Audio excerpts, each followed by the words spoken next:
Hey there, welcome back to Artifact Studios, and you're watching Sound Design Saturday, and today we're gonna make a Thunderstorm. Yes, you heard it right, this is really gonna be about sound design. It's probably gonna aim a little bit more at movie sound design.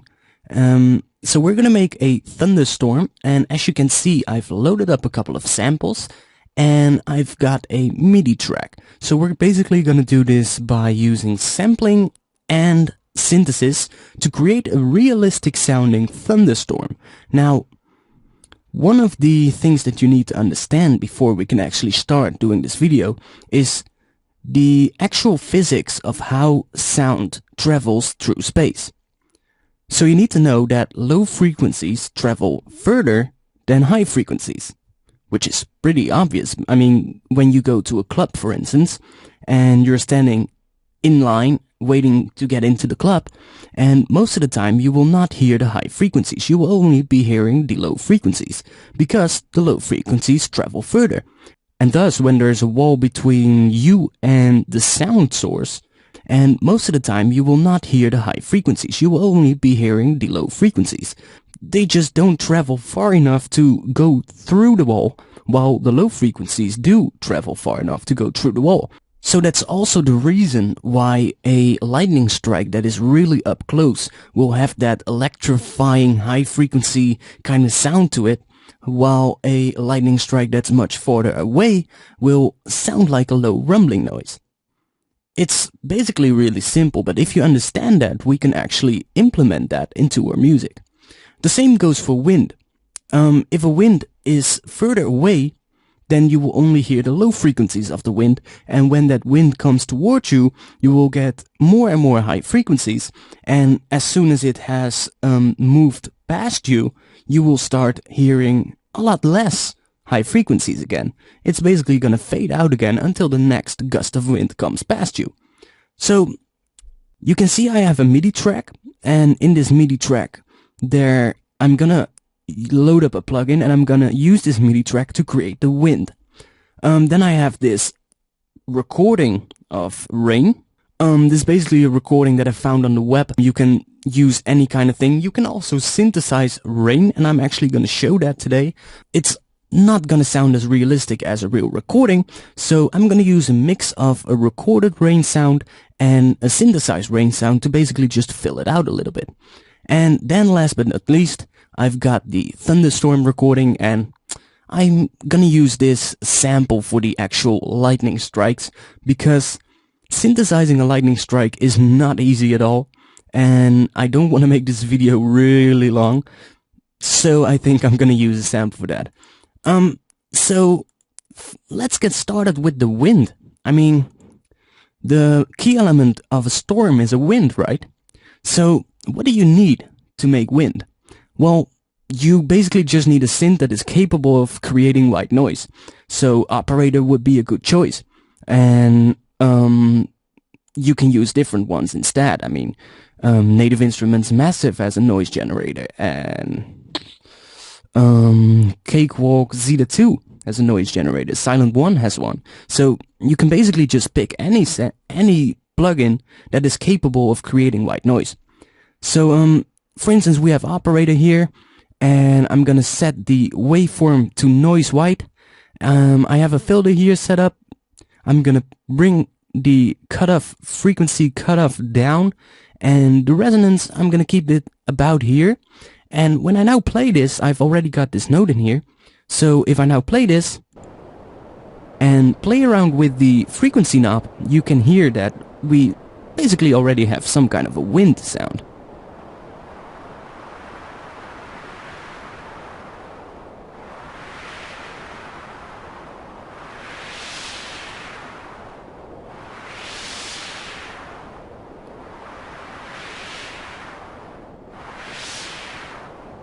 Now, obviously, we need to make this a lot more realistic than just this, because this just sounds like a white noise sweep, right?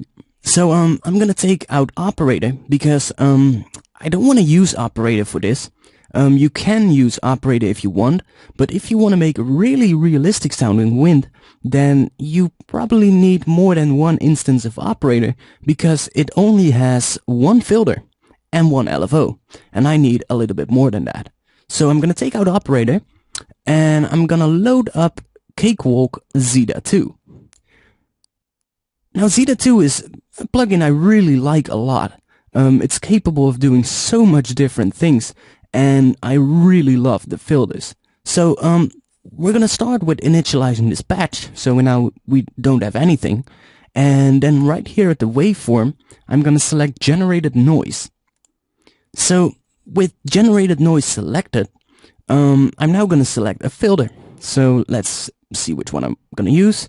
Let's go for the 24 dB per octave low pass filter. Now I'm also gonna bring up the resonance a bit, and you can see that we're getting this resonant peak. Now this is way too much, so I'm gonna put it around, let's see, 10, 11 o'clock, somewhere between there. And let's just take a listen to what we have right now. Okay, so the first thing I'm gonna do now is I'm gonna set this to dual, which basically means that right now the sound comes from the oscillator and goes into filter 1 and filter 2 at the same time, and is then outputted to the output. And I don't want that, because right now I can hear the low pass version of filter 1 and the unaffected version of filter 2. And I don't need that, so I'm gonna set this to dual, which basically means that the sound comes into filter 1, is then outputted into filter 2, and then it goes on to the output. So now we would have something like, and I don't think you can actually hear this until I bring up that cutoff. So to make everything a little bit more noticeable, I'm going to put on a compressor. Let's close it down for now, and I'm gonna bring the threshold down quite a lot, and I'm gonna set the ratio to 10/1, which is pretty aggressive compression style, but I'm gonna bring up the attack a little bit, and that is basically gonna, well, you know, louden the overall sound of this particular track. So now you can really start to hear that low end coming through, and that is something I definitely want. Maybe bring up the resonance a bit.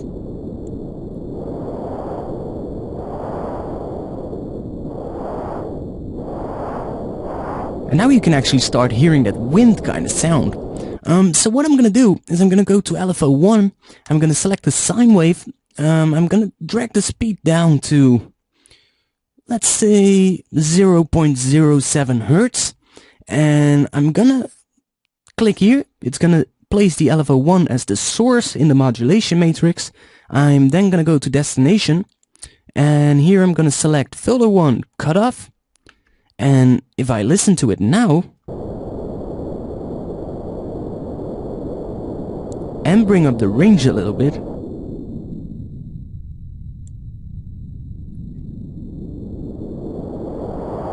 you can now start hearing the actual wind in effect.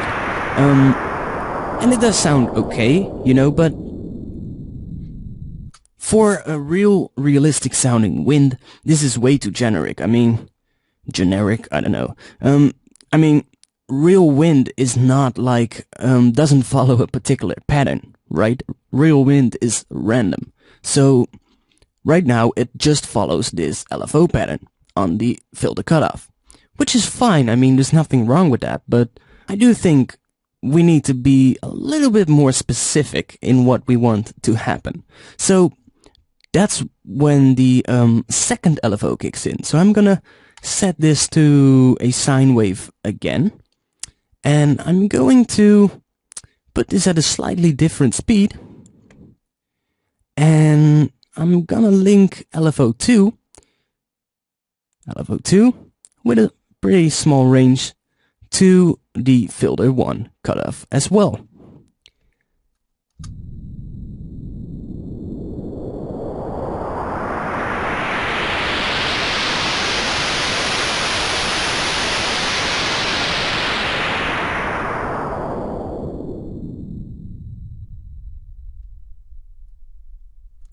And now it's just a matter of playing around a little bit with the amount setting. I can drag it down to make the whole wind kind of thing a little bit less prominent. And I think I'm gonna set the speed of the second LFO a little bit faster. And drag the amount pretty low so it isn't as obvious as the first LFO. Let's see what we got right now.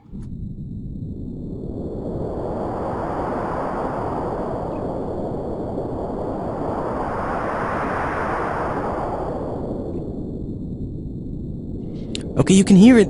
It starts to be a little bit more random, a little bit more not really following a pattern that is easily to hear. And there is a lot more we can do to this. So first thing what I'm gonna do is I'm gonna take out a little bit of those high frequencies, because I really think that these high frequencies are starting to get a little bit too obvious. So I'm gonna select a point in my EQ and I'm gonna make this a high shelf. I'm gonna drag it down a little bit and I'm gonna play with the Q knob so that I can get, well, somewhat of a straight line in this mid section right here. I mean, if I put it like this, it's not gonna be a straight line down like that. So it's basically gonna filter out some of that high end, and then I'm gonna take this one and I'm gonna lower the low frequencies just a tiny bit. So now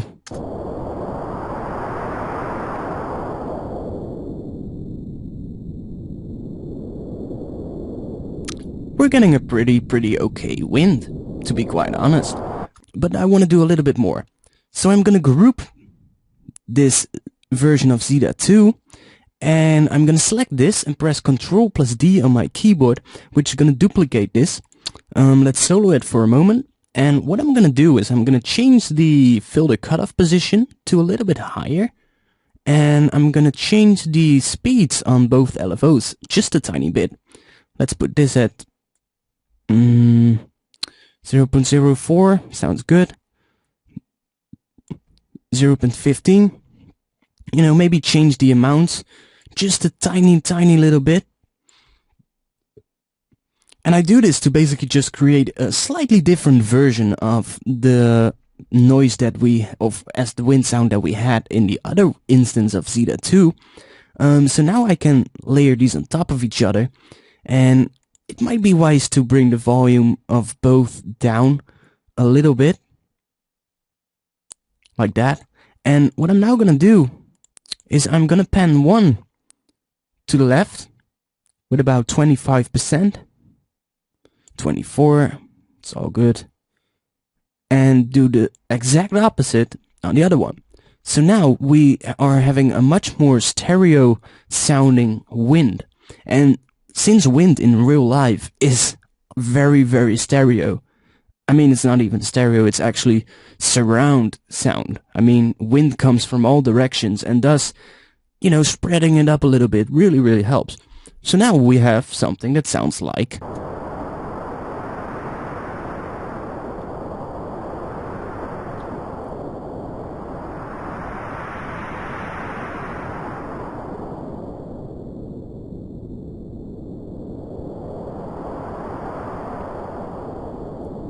So this is starting to sound like a really good wind, but I want to make this wind even more random, and I want to make it even more like real wind. So what I'm going to do is I'm going to add an autofilter before the compressor, and I'm also going to go to my Max for Life folder, and Max for Life has a really interesting LFO. So I'm going to take that LFO and I'm going to place it before all the other devices, and you can see the LFO. This is one thing why I really like it. It shows you the actual visualization of the LFO pattern.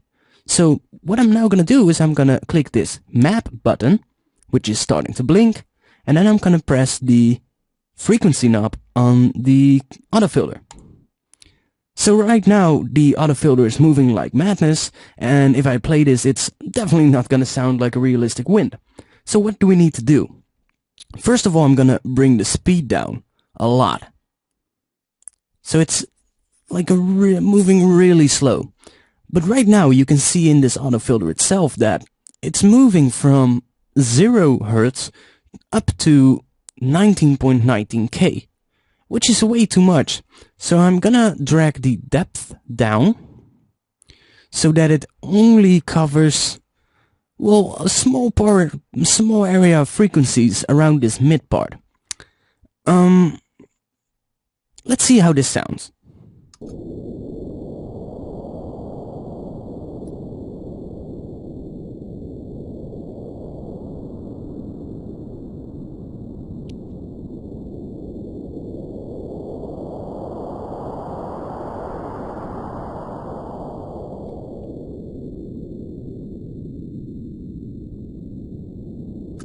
So I think it sounds pretty interesting, and it already starts to sound a little bit more realistic. We've took out a little bit of those high frequencies that you most likely won't really hear in wind that much. And what I'm now gonna do is I'm gonna use the jitter function, and this is really interesting because the jitter function basically randomizes the LFO. So if I turn this up, you can see small little things are starting to happen. And if I put it up all the way, you can really see what's going on. And take a look at my autofilter. I mean, I don't know, but it looks really like somebody is going mad on automation. But I'm gonna take this down a little bit, and I'm gonna turn on the smooth quite a little bit. And as you can see, it's now starting to move around a little bit. And I'm gonna do this in really small amounts. So when I now play this,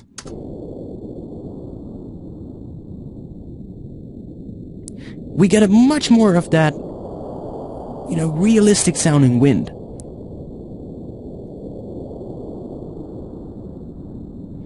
Because it's basically just randomizing some things in here, and that's pretty interesting, pretty cool. So, I like that whole idea. So I'm gonna do it another time. I'm gonna add another LFO and bring the rate down again to something a little bit faster. Bring the depth down as well, and bring the jitter up. Smoothing is going to be turned on, and I'm gonna add another autofilter behind the autofilter that I already had. And now I need to close down this whole thing a little bit so I can see what I'm doing. Now I'm gonna press map again, click the frequency knob on the autofilter, and you can start to see what's going on. Maybe bring the depth down a little bit, and now I can play around with the offset. Now if I move this offset, you can see that the autofilter frequency is changing. So I'm gonna put this a little bit higher than the other one. So it's not gonna filter out that much of the sound that we have left, but it's basically just gonna add a little bit of that jitter randomizing kind of thing on top of the other autofilter, which gives it a little bit more random character, which is really great. I mean, if you want to create the wind as realistic as possible, definitely work this way. So now I can actually bring the threshold on the compressor down a little bit more because we've lost some volume because of all the filtering, and I'm gonna add a limiter right after the compressor, which is basically gonna make sure that nothing is gonna exceed minus 0.3 dB.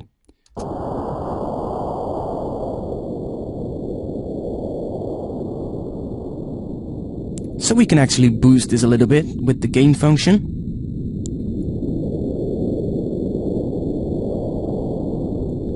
Until we're starting to see a little bit of gain reduction. Don't do too much. I mean, with normal limiting, you could go to about minus 6 dB of gain reduction without everything being distorted.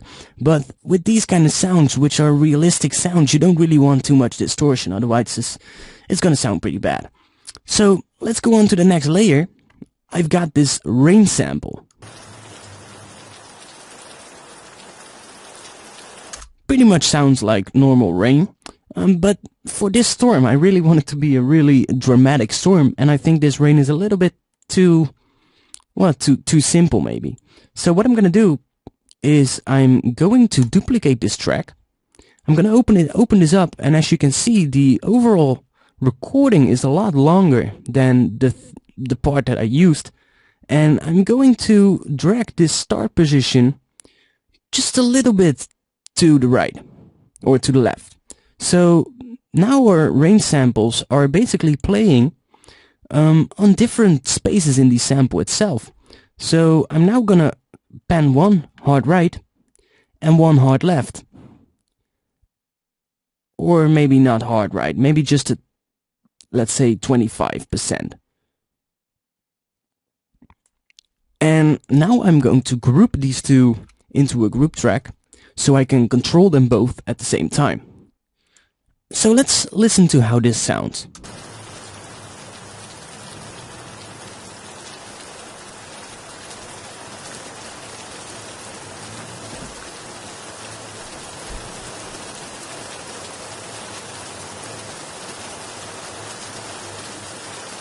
So it's sounding pretty good, but I want to add some stuff to this, so I'm going to add an autofilter, and I'm going to add an LFO.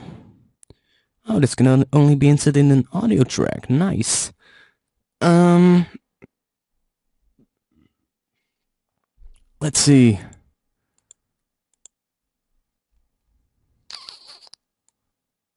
Oh, nice. They have another LFO.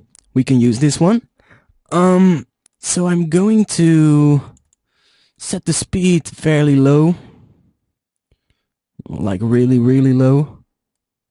And I'm gonna turn on the jitter again. Give it some smoothness. And I'm gonna map this to the cutoff frequency. I'm gonna bring the depth down a lot. It's just gonna be a tiny little bit that's gonna filter out. And I'm gonna bring the offset up. So it's basically just gonna filter out a tiny little bit of the high frequencies of the rain every now and then, just to make the rain a little bit more random, a little bit more realistic. I mean, of course this is a real rain sample, so it sounds realistic, but when wind catches the rain, obviously sometimes the rain is gonna be much stronger than at other points, so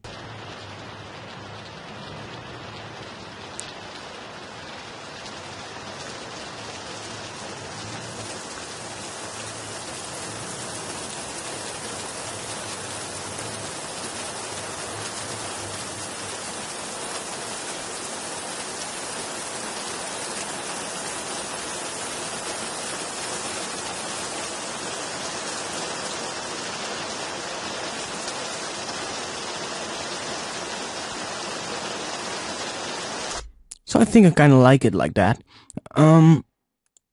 Let's listen how the wind and the rain sound together.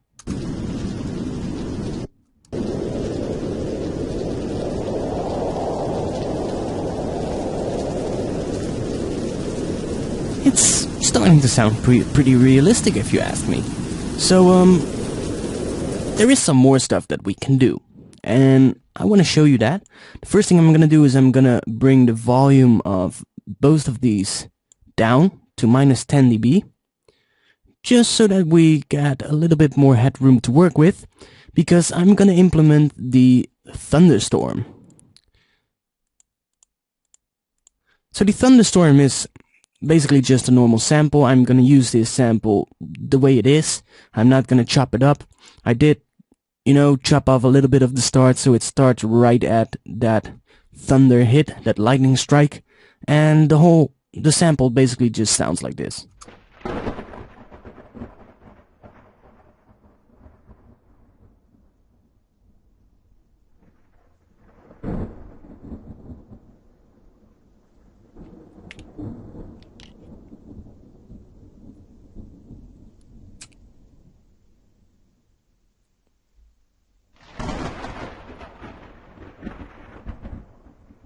So as you can hear, that really sounds like a good thunderstorm, but I want to bring out the detail and the character in that fading out kind of sound on the thunder strikes itself.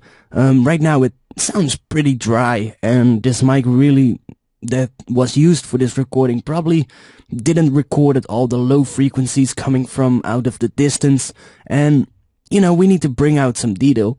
So what I'm gonna do is I'm gonna add a compressor to this, and I'm gonna stay with my pretty aggressive setting. Let's 6.3/1, Sounds good. Bring the attack up a little bit.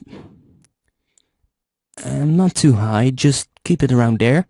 Bring the threshold down. And I'm also going to add a limiter, because this is most likely going to peak above 0 dB. So I'm going to add that limiter so nobody is going to hurt his ears or destroy his speakers or headphones. And that will actually be quite an interesting thing, because with this we can bring up the gain, and that bringing up the gain will result in much more distortion at the louder parts. But since the loudest parts are not really, you know, that common, it's not like this is a sound that's, you know, totally loud all the way through.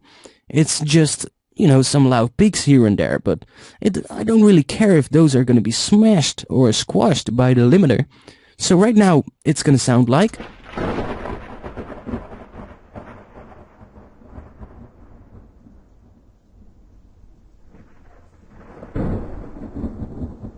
and you can really hear that low rumbling sound in that second lightning strike. I love that. Yeah. No, I seriously like listening to thunderstorms. It's great, you know. So I'm gonna use that. I'm gonna drive the limiter up a little bit more, so we're gonna get quite a lot of gain reduction. So now, with everything together, we get, bring this one down a little bit. So I'm gonna drop them all at -10 dB. And I'm going to add a limiter. And to the master channel, just basically to make sure that we're not peaking over 0 dB.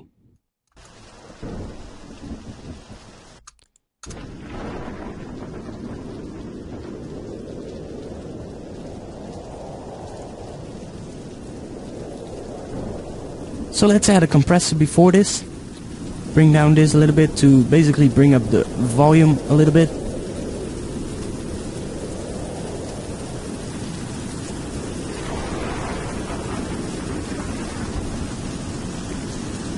And I can start bringing up the gain on the limiter.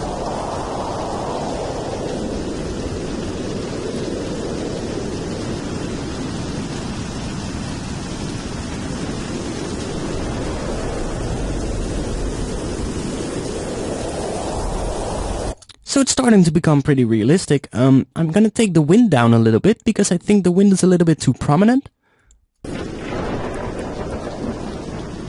And I want the rain to start off a little bit slower. So what I'm gonna do is I'm gonna give it a little bit of a fade in on both wind tracks, or rain tracks, sorry.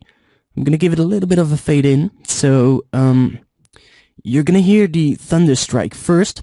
Then the rain is gonna come in, and then the wind is gonna come in after that. So I'm gonna add a volume automation on the wind.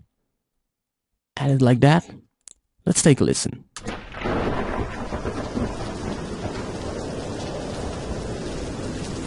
Okay, so that rain started a little bit too late. I really want that rain to start right after the thunder strike. Like that. Yeah.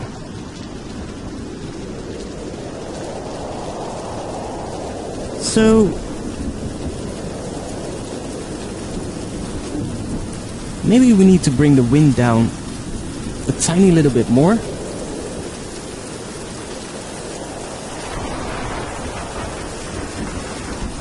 And I'm also going to bring the rain down a little bit.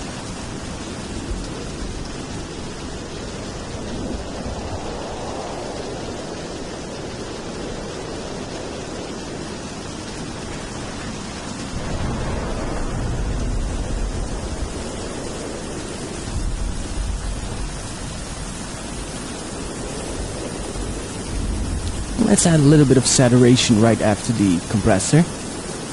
Turn on soft clipping, and I'm gonna drive it a little bit.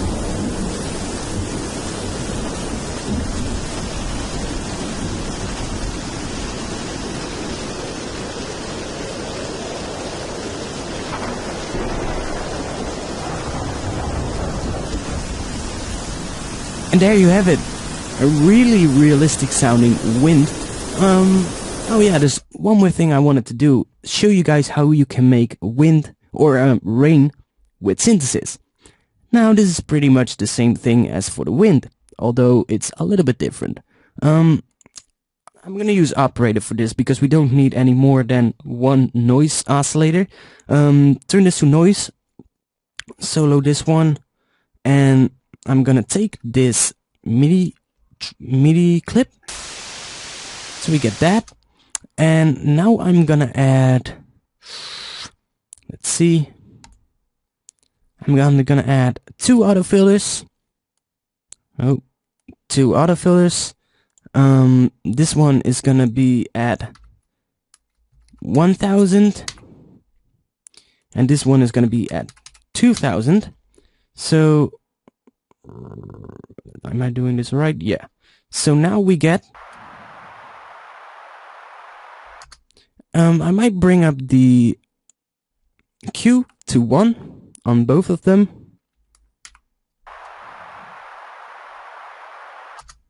Add a compressor right after it. And now I'm gonna add two LFOs. Oh, I need the other LFO. The MIDI LFO. Drop in two of them. I'm gonna set the rate to really low. And I'm gonna turn on the jittering just a tiny bit. And the depth is gonna be at, you know, just a little bit. Map this first one to the frequency of that one. And map this one to the frequency of that one. I could see that it changed a little bit, so I'm gonna bring this one up to make it be around the 1K area. If we turn off jitter, we can see exactly where it is. So it's at 1.2K. Let's try 0.16, 0.17. I'm done. I'm fine with that. Bring up the jitter just a tiny bit. Same goes for this one. I want this one to be at about 2K. So that's fine. Bring the jittering up a little bit and turn on the smoothing on both of them. And now we're gonna have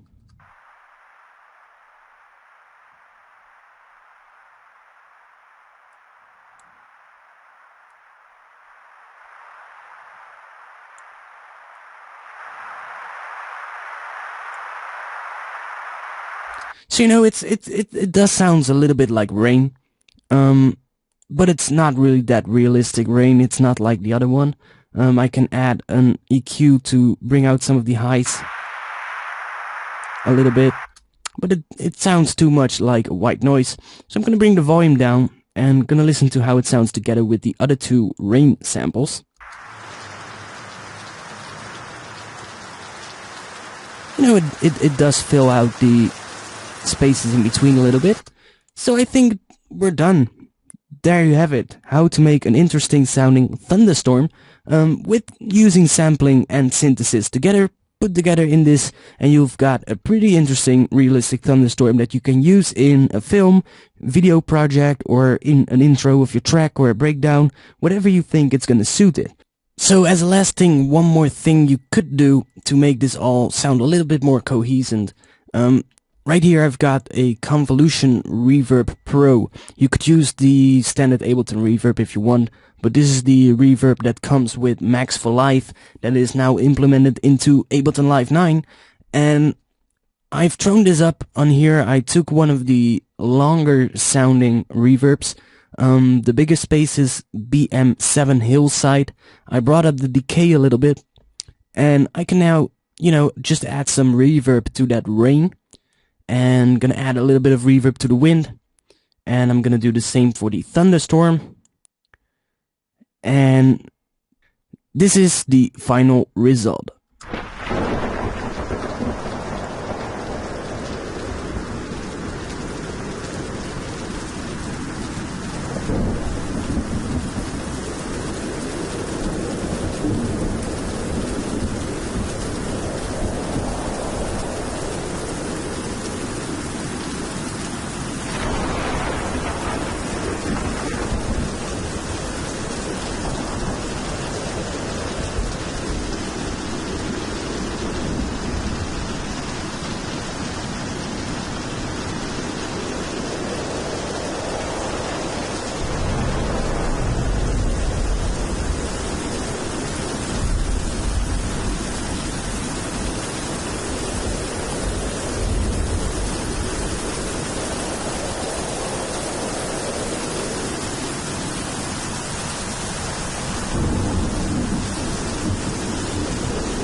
yeah, I hope you like this video.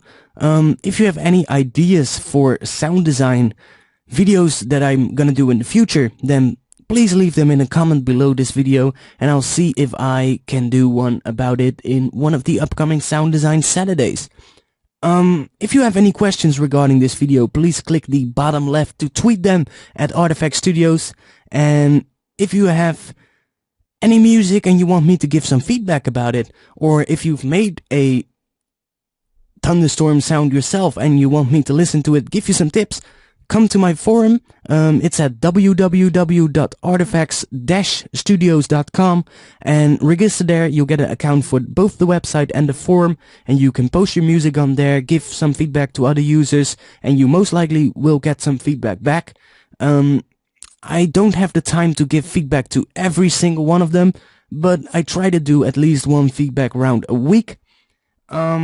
Yeah, if you enjoy these kind of videos, please subscribe to my channel for more. I'm gonna do one tutorial Tuesday every week and 2 sound design Saturdays in every month. I am gonna do more videos in the future. There's gonna be some other kind of stuff coming up, and yeah, I just hope you had a great time. See you next week. Bye.